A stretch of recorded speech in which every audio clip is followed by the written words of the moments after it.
The fluorescent lights in his office were too bright. That was the first thing I noticed. The kind of light that made everything look clinical, exposed. My hands wouldn't stop shaking, so I pressed them flat against my thighs and pretended that helped. "Sit down, Ren." His voice came from somewhere behind me, low and even, the way someone sounds when they're deciding how angry to actually be. I turned. Sterling Vance stood at the window with his back to the city, 32 floors of Chicago below him, like a painting he'd already stopped noticing. His suit was the color of slate, his expression was worse. I said, "Sit down." I sat. How had I ended up here? 3 weeks ago I was nobody. Just a night shift nurse at Northwestern Memorial with a 4-year-old at home, and approximately $11 left in my checking account until payday. Now I was sitting across from the most powerful man in the city, and he knew. He knew everything. It started on a Tuesday in February, the kind of cold that makes Chicago feel personal. I was working a double because Keisha had called out sick, and I needed the money for Mia's asthma medication. The good kind, the one that actually worked, not the generic I'd been rationing for 2 months. I wasn't even supposed to be in the private wing that night, but one of the attending physicians had personally requested an experienced nurse for a patient being admitted quietly. No press, no paperwork trail beyond the minimum required. My charge nurse had looked at me the way people look at someone they're about to inconvenience and said, "Avery, you're up." Room 1114 was at the end of a corridor that the rest of the hospital seemed to pretend didn't exist. I knocked once, pushed the door open, and walked straight into a wall of tension, so thick I almost took a step back. There were 2 men in dark suits standing near the window, the kind of men whose job it is to look at everyone like a potential problem. And in the bed, hooked to a cardiac monitor with an IV in his arm, was an older man I didn't recognize. And then there was the man standing beside the bed. He wasn't the patient. That was obvious immediately. He was too still, too alert, the opposite of someone who'd just been frightened by a health scare. He was the one doing the watching, maybe 40, with dark hair shot through at the temples with gray, that made him look distinguished rather than older. Sharp jaw, sharper eyes, the kind of dark that didn't reflect much light. He looked at me the way no one looks at a night shift nurse, like I was worth looking at. "You're not Dr. Harmon," he said. "No, I'm the nurse covering this room." I kept my voice professional. You develop that skill fast in the ICU, the ability to walk into any situation and sound like you've seen worse. "I'm Avery Callahan. I'll be managing your father's care tonight." He studied me for a moment I couldn't fully interpret. "Sterling Vance," he said finally. "Not my name is, just the name itself, like he expected me to recognize it. I didn't show that I did. I'd heard of Vance Group, obviously everyone in Chicago had. Commercial real estate, private equity, construction contracts across half the Midwest. Sterling Vance had taken over from his father at 28, after some kind of corporate shakeup that the business press had spent 3 years analyzing. He was the kind of man who existed in headlines, not in hospital rooms at midnight. I checked his father's vitals, updated the chart, explained what the monitoring equipment was measuring and why. I asked the standard questions. I did not ask about the men by the window. When I left, I felt Sterling Vance's gaze follow me the entire way to the door. The next 3 nights, he was there every time I came in. He never left before midnight. Sometimes he was on the phone, pacing quietly, switching between English and what I eventually recognized as Greek. Sometimes he was just sitting in the chair beside the bed, reading. Once, when I came in at 2 in the morning to check in, he was asleep in that chair, with one hand resting on the bed rail near his father's arm, and I stood there a moment longer than I should have, before I backed quietly out of the room. On the 4th night, he spoke beyond the bare minimum. I was updating the chart when he said, without looking up from his phone, "You recommended the attending request a specific cardiologist this morning, Dr. Park." I glanced up. The echo results suggested it. "Dr. Park isn't on the hospital's recommended list for private patients." "No," I agreed, "but she's the best in the city for this presentation. The hospital's recommended list is partly political." He looked at me then. Something shifted in his expression. Not a smile exactly, more like recalibration. "You said that to an attending physician." I said it respectfully. The corner of his mouth moved. "I'm sure you did. He was back the next night, and the night after that. I don't know exactly when I stopped dreading room 1114. It happened gradually, the way shifts do. One night it's just a room, and then at some point it becomes the part of the shift you don't mind. He brought coffee once, not for himself. He handed me a cup when I walked in, black, and said, "You take it black." I noticed. I should have said something professionally neutral. Instead I said, "Thank you," and drank it, and we talked for 20 minutes about hospital administration and the city's infrastructure contracts, and whether the new development going up on the Riverwalk was an eyesore or not. He thought it was. I thought it was. We disagreed about why. When I left that night, I sat in my car in the parking garage for 5 minutes before starting the engine. He was Sterling Vance. He was a patient's family member. He existed in a world that had nothing to do with my world, which consisted of 12-hour shifts and a 4-year-old who called her stuffed elephant Gerald and couldn't fall asleep without him. I drove home and relieved my neighbor Mrs. Obi, who watched Mia on nights I worked, and I stood in the doorway of Mia's room and watched my daughter sleep with Gerald tucked under one arm. And I thought, don't be an idiot, Avery. But the problem was he'd already started to feel like someone I knew. His father was discharged after 2 weeks, transferred to a private facility outside the city for continued monitoring. The private wing went back to being just a corridor. Sterling Vance stopped coming to the hospital. For 4 days, I told myself I was relieved. On the 5th day, I came off a double shift to find a black car idling at the curb outside the hospital entrance. The driver got out, handed me an envelope, and said, "Mr. Vance asked me to deliver this." Inside was a card, heavy paper, no letterhead, with a number written in clean, deliberate handwriting. Below it, "If you're willing to have dinner, no obligation." I almost threw it away. I put it in my jacket pocket instead. I called the number 4 days later, from my car, while Mia was at preschool. He answered on the second ring. When I identified myself, there was a brief pause and then, "I was starting to think you wouldn't call. I almost didn't. What changed your mind?" I looked out the windshield at a parking lot. "I'm still deciding if anything did." He laughed, short, surprised, like he hadn't expected it, and said, "Fair enough. Can I take you to dinner anyway?" The first dinner was at a small Italian place in the West Loop that looked like nothing from outside and felt like everything inside. No one photographed us. No one appeared to recognize him, which I later understood was intentional. He had a way of moving through spaces that reduced his visibility, which seemed improbable given that he was impossible to actually miss. We talked for 3 hours. He asked about nursing, genuinely, the way people almost never do, like he wanted to understand the mechanics of it, the daily arithmetic of too many patients and not enough everything. He asked about Mia carefully, like he understood that was a particular kind of territory. I told him about her asthma, the way it had been worse this winter. The way she asked why the purple inhaler was different from the one she used to have, and I'd told her the old one was on vacation, which was the kind of lie you tell a 4-year-old, when the truth is that the copay tripled. He didn't say anything for a moment after that. Then he moved on smoothly, and I forgot about it. 2 days later, a pharmacy called to tell me that Mia's prescription had been filled and paid for. 3 months' supply of the name-brand medication. No one at the pharmacy could tell me how. The insurance on file was my regular plan, but someone had covered what it didn't. I sat at the kitchen table after I picked up the medication and stared at the white paper bag for a long time. I knew. Of course I knew. I didn't call him. I waited until our second dinner, which was already planned, and I said, "You paid for Mia's medication." He didn't look away. "Yes, you shouldn't have done that." "You're right," he said. "It was presumptuous. I'm sorry." He wasn't sorry, but he said it like he meant it, which was a particular skill of his I hadn't fully catalogued yet. "Don't do it again without asking me." Understood. He didn't do it again. But other things arrived. A package of books for Mia, picture books about animals she'd mentioned in passing. A week later, a note saying he'd arranged for someone to service the heating unit in my apartment building. He'd apparently noticed me mention that it ran cold, which I didn't fully remember mentioning. The gifts were thoughtful in a way that was harder to argue with than extravagance would have been.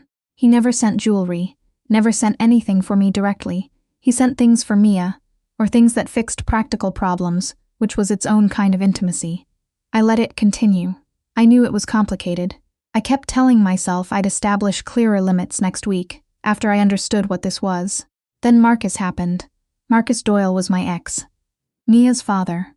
The polite version of the story was that we'd been young and I'd trusted someone I shouldn't have. The accurate version was that he'd disappeared when I was 7 months pregnant, resurfaced when Mia was 8 months old, with an apology that barely lasted 3 days before the drinking made it irrelevant, and had been showing up at unpredictable intervals since then, to remind me that he existed and occasionally to borrow money. I hadn't seen him in almost a year. I'd started to hope that was permanent. He came to the hospital. That was how I knew something had changed, because he'd never done that before. Never come to my workplace, never pushed past whatever loose boundary existed between his chaos and my actual life. He was waiting in the lobby on a Thursday evening when I came off shift, and he had the look he got when he needed something badly enough to be charming about it. He said he was in trouble. He owed money to people who weren't patient about it. He needed $10,000, and he needed it by the weekend. $10,000. I had $460 in savings. I told him that. He said I could get it. From Sterling Vance, he'd seen something online.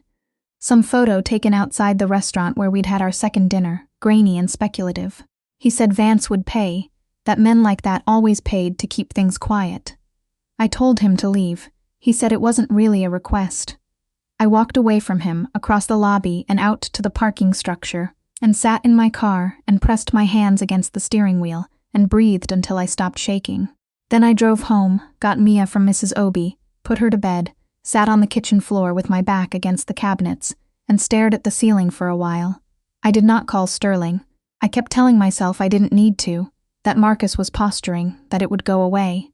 I was wrong. He showed up at the hospital again 2 days later, and the day after that. Different approaches, once gentle, once less so. The third time, I agreed to meet him at a coffee shop near the hospital just to get him to stop coming to my workplace. I sat across from him for 20 minutes, told him again I had nothing to give him, and left. What I didn't know, what I had no reason to suspect, was that Sterling had been told about the meetings, not by me, by whoever ran the kind of security operation that Sterling Vance apparently ran as a matter of course. I found out when his assistant called and asked me to come to the Vance Group offices downtown. Not a question, not quite a demand.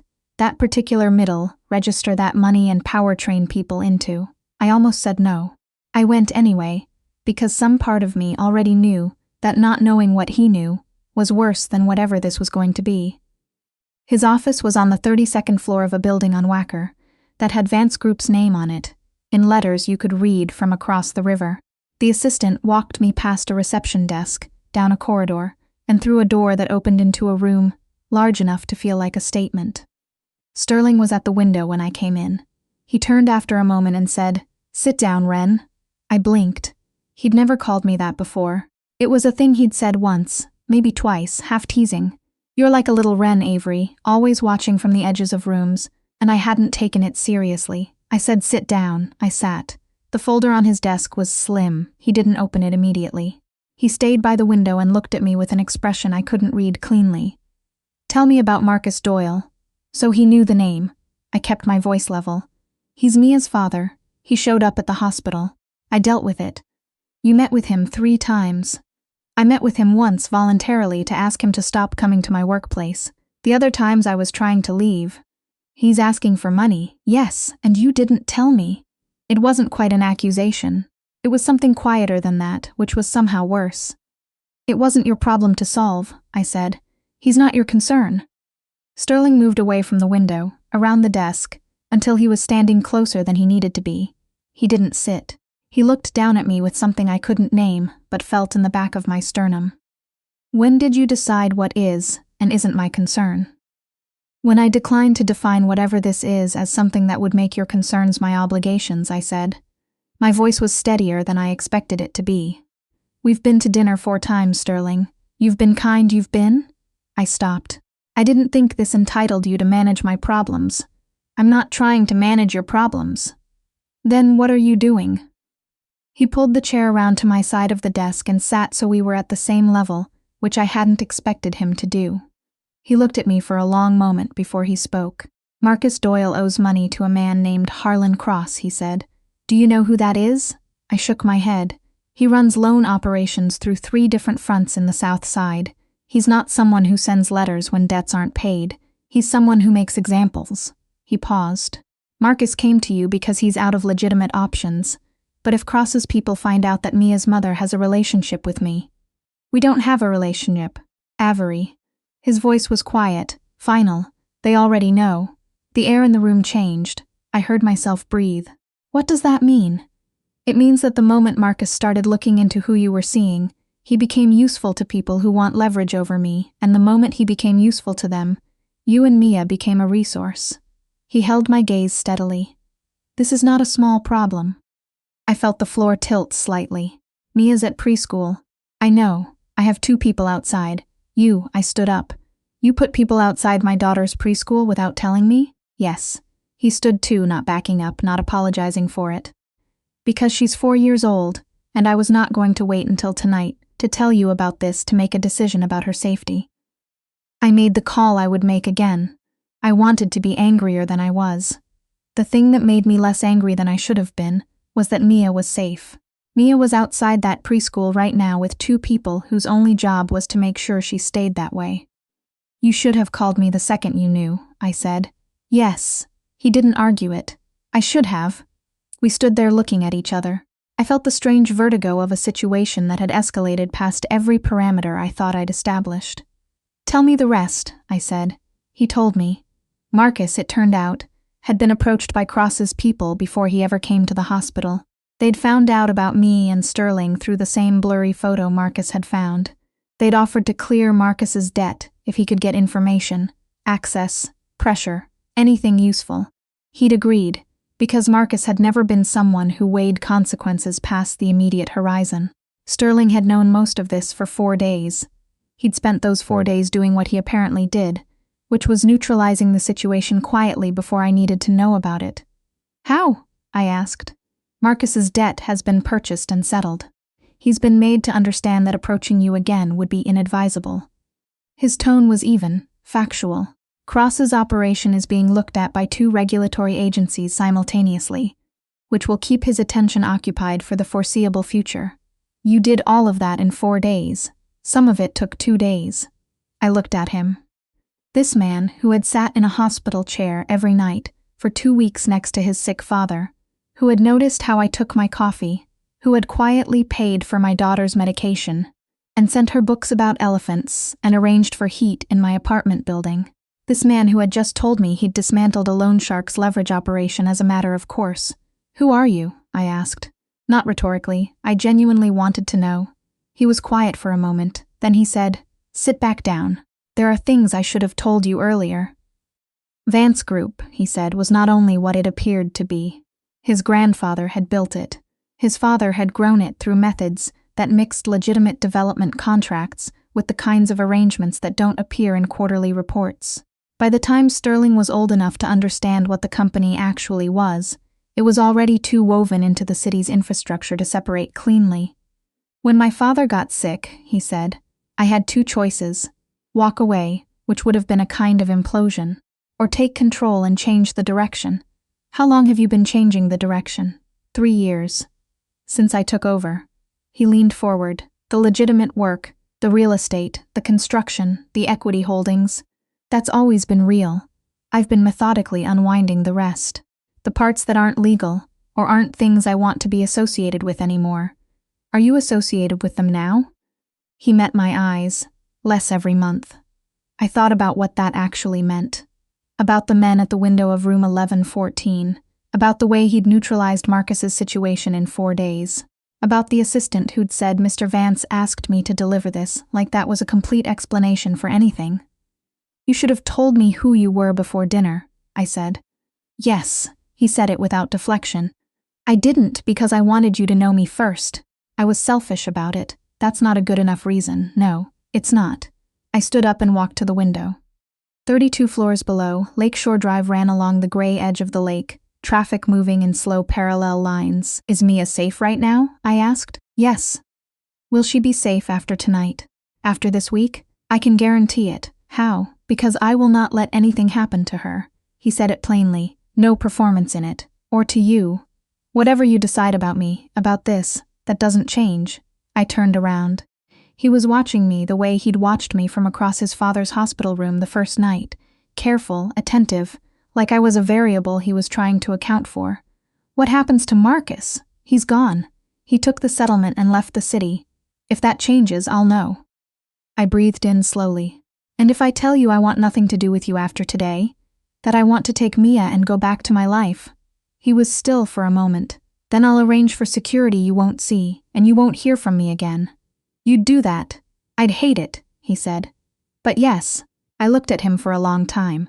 This was the part where a reasonable person made the reasonable choice, took the invisible security and the clean exit, and went back to night shifts and heating units that ran cold, and medication copays that climbed every year. You said your father's condition. I stopped. At the hospital, the team was told it was cardiac, but the notes were incomplete. What actually happened to him? Something shifted in his face. Why are you asking that? Because you said there are things you should have told me earlier. And because you haven't told me that one. He was quiet long enough that I thought he wasn't going to answer. He had a stroke, he said finally, 14 months ago. Severe. He's in a residential care facility in Wisconsin, not the one we listed in the hospital records. He's alive. He can't speak, can't move independently. He knows what's happening around him. The doctors are confident of that, and the cardiac event that brought him to Northwestern? A complication. We managed it there because it needed intervention he couldn't get at the facility. He paused. No one outside a small number of people knows where he actually is, what his actual condition is. Why? Because he built a company that depends partly on perception, and because there are people who would move against that company if they knew he was incapacitated. He looked at his hands briefly, and because he's my father, I'm not ready to make that public. I thought about him in that chair, the hand on the bed rail, the way he'd been asleep there once, and I'd backed out of the room without disturbing him. You visit him, I said, every other week. I tell the office I have investor meetings in Milwaukee. Does he know you come? I believe so. Yes. I didn't say anything for a moment. There was a man who had done real harm, who had built questionable things, and passed them to a son who was trying to quietly dismantle the worst of it. And there was a son who lied to his office to drive to Wisconsin every other week and sit beside a man who couldn't acknowledge he was there. That's either very loyal or very painful, I said.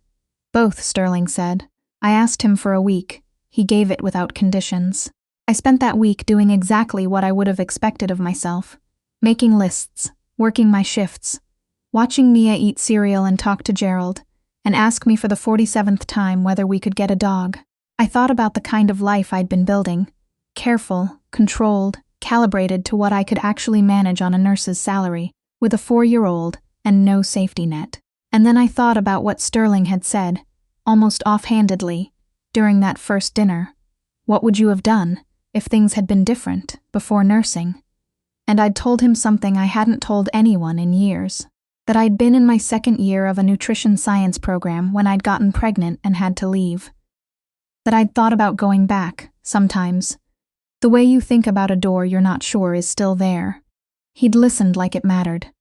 That was the thing. He'd listened like the fact that I'd had to leave was something worth being angry about, not just a thing that happened. At the end of the week, I called him. I'm not someone you can manage, I said when he picked up. I know that. And Mia comes first. Always. If anything about this feels unsafe for her, then it ends, without argument. He paused. I know, Avery. I want to go back to school, I said. Not because of you. I was already thinking about it. But I'm telling you because if this is going to be something, I want you to understand that it's not your thing to arrange. I'll do it on my timeline my way, understood. And I want to meet your father. Silence. A longer one. He can't speak, he said finally. I know. I'm a nurse. I'm not going to be afraid of that. I want to meet the person you still drive to Wisconsin for every other week. That matters to me. Another pause. Then, okay. We drove up on a Saturday in March. Mia stayed with Mrs. Obie. The facility was quiet, well kept, the kind of place that cost more than most people made in a year, and still managed to look like a place rather than an institution. Sterling's father was smaller than I'd expected. He'd looked substantial in the hospital bed, but here, lighter, somehow. His eyes were open when we came in, and they moved. They tracked Sterling when he crossed the room, and then they tracked me. "This is Avery," Sterling said, pulling up a chair close to the bed. "She was your nurse at Northwestern. She's the reason, doctor." Park consulted on the echo. I pulled up a chair on the other side. I said hello. I told him it was nice to actually meet him, and that his son had impeccable coffee taste, which had made him considerably more tolerable at 2 a.m. Something moved in his expression, not quite a smile. Something that had been a smile once and remembered the shape of it. Sterling looked at me across the bed with something in his face I hadn't seen before. Something open, undefended. On the drive back, we were quiet for a long time. Eventually, he said, "I don't bring people here." "I know. I didn't bring you because I wanted sympathy." "I know that too. I watched the highway. I came because I wanted to understand you. Not the version that has a building with his name on it. The one who lies to his office about investor meetings." He was quiet. "That's the one worth knowing," I said. 6 months later, Sterling's assistant asked me, very professionally, whether I had plans on the evening of October 14th. I said I didn't. She told me to wear something I liked.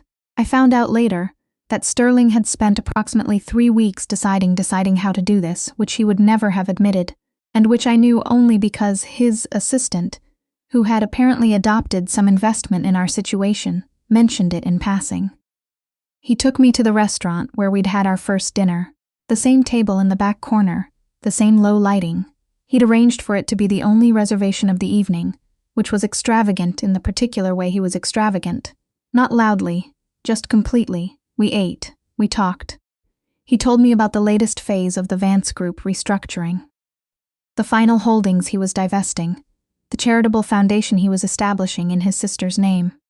Elena, who had died of leukemia when she was 13 and he was 20, and who he'd mentioned to me only once before, carefully, like pressing on a bruise to measure the damage.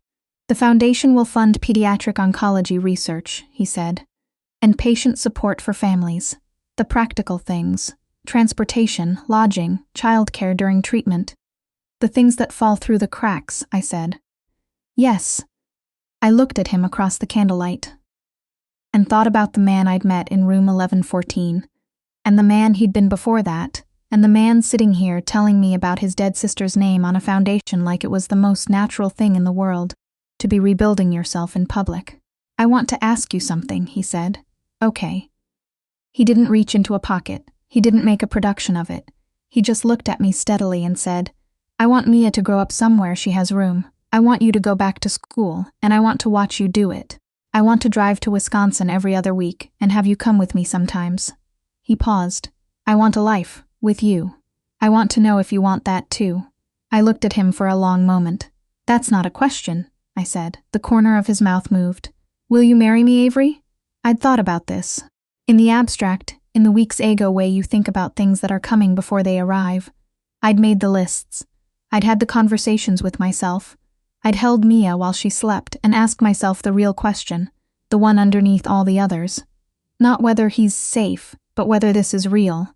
"Yes," I said, "but I'm keeping my name."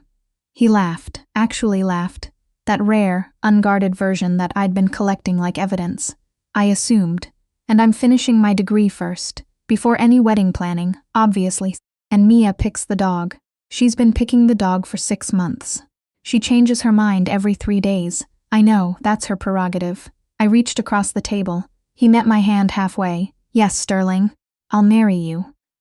Later, much later, I would try to explain to people how it had happened, how I'd ended up here, in a life I hadn't planned and couldn't have imagined from the parking garage where I used to sit between shifts and eat granola bars and calculate whether I could afford Mia's medications. I don't have a clean answer. Life doesn't usually provide one. What I have is this: a daughter who calls him by his first name and trusts him completely, and has finally, after 3 weeks of deliberation, chosen a golden retriever puppy she wants to name Gerald II. A man who still drives to Wisconsin every other week, and who sits beside his father in a chair that's the same kind of uncomfortable as the one in room 1114, and reads to him from the books his father used to like. A life that's complicated and imperfect and real in the ways that matter. And somewhere in there, a version of me who is not afraid to want things anymore. That part I'm still getting used to. But I think I've got time.